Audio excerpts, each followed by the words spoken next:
अगली खबर छत्तीसगढ़ से और ये भी दिल हिला देने वाली खबर है। छत्तीसगढ़ के गरियाबंद में अंधविश्वास का एक ऐसा दिल हिला देने वाला मामला सामने आया है जिसको सुनकर या देखकर दिल दहल गया। सुरसा बांधा गांव में झाड़ फूंक से इलाज के दौरान एक युवती की मौत हो गई। बताया जा रहा है कि आरोपी ईश्वरी साहू ने योगिता सोनवानी को 3 महीने तक बंधक बनाकर रखा था। उसका धर्मांतरण भी किया गया। उसे प्रार्थना और बाइबल पढ़ने के लिए मजबूर किया जाता था। यही नहीं, आरोपी महिला युवती की छाती पर बैठकर शैतान भगाने का ढोंग करता था। इस पर गर्म तेल भी, ये भी महिला ही है, ये गर्म तेल भी उस युवती के शरीर पर डालती थी। युवती की मां जब बेटी का हालचाल जानने पहुंची तब योगिता की मौत का पता चला। इसके बाद राजिम थाने में शिकायत दर्ज कराई गई। पुलिस ने आरोपी ईश्वरी साहू को गिरफ्तार कर लिया है।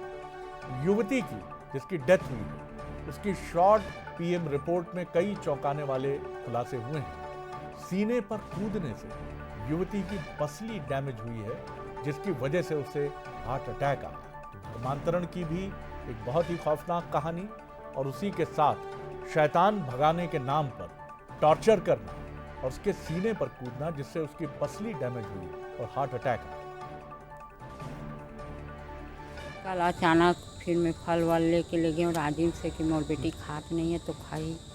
तो कल ले गए हैं और 2-4 ठन वही अंगूर खाई, फिर एक ठोक सेब खाई से टुकड़ा। उसके बाद में चल माँ सो जा मोर साथ बोली, फिर सोए हम कंघी कर दे बोली, फिर कंघी करे हम, फिर सोआ माँ बोली, फिर सुला, फिर प्यास लगत बोली, फिर उठे हम पानी दे, फिर हिची, फिर मुँह और नाक तरफ से पानी निकल, फिर गए मोर बेटी। रीप से दाया साइड के रीप से 3 रीप टूटे हुए थे और उसने फेफड़ा में उसके चूसन होने के कारण से उसे फट जाने से खून जमा हो जाने के कारण से नीमोथोरेक्स हेमोनेफ्रेक्स के कारण से डेथ हो गई। और विगत 3 माह से ईश्वरी साहू जो सुरसा बांधा की रहने वाली है, जो पूजा पाठ करके इलाज करती थी, उसके पास अपनी पुत्री के इलाज कराने आई हुई थी। पुत्री के इलाज कराने के दौरान भी उसकी पुत्री के इलाज में लगातार सुधार नहीं हो रहा था और कल जब जाके देखी तो उसकी पुत्री जो है मृत अवस्था में थी, जिस पर से उसने थाने में सूचना दी कि ईश्वरी साहू इलाज करने के दौरान उसकी पुत्री को चमत्कारिक तेल, गर्म पानी आदि लगाकर इलाज करती थी और प्रेयर करने के लिए बोलती थी और ईसाई धर्म स्वीकार करने के लिए बोलती थी। उसके आवेदन पर से थाना राजिम में विधिवत सुसंगत धाराओं में अपराध पंजीबद्ध किया गया था और मृतका का मर्ग कायम कर जांच में लिया गया था। ईश्वरी साहू को विधिवत गिरफ्तार किया गया है और माननीय न्यायालय को प्रस्तुत किया जा रहा है। तो आपने देखा कि कितना दिल को हिला देने वाला ये पूरा जो आपराधिक वारदात है। 20 साल बाद भी नहीं बदले हैं हालात। टोनही प्रताड़ना अधिनियम 2005 में लागू किया गया था और छत्तीसगढ़ और झारखंड देश के ये 2 राज्य ऐसे हैं जहां अभी भी टोना टोटका और टोनही मानकर महिलाओं को प्रताड़ित किया जाता है और इस कांड में अक्सर महिलाओं की जान चली जाती है। तो 20 साल बाद भी प्रदेश में इस कानून को हम देख रहे हैं कि उसका बहुत इम्पैक्ट नहीं है।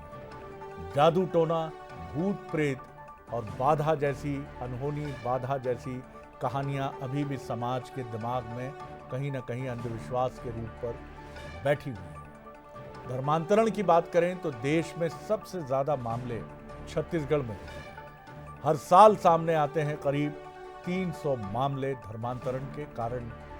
गरीबी और आदिवासियों का कहीं ना कहीं उनकी ये सोच कि धर्म बदलने से उनका जीवन बदल जाएगा। 2021 में 68 मौतें, 68 डेथ जादू टोना के चलते हुई। 6 मानव बलि भी अंधविश्वास से जुड़ी हुई ये घटना भी हुई। बीते 5 साल में थाने पहुंचे सिर्फ 54 मामले।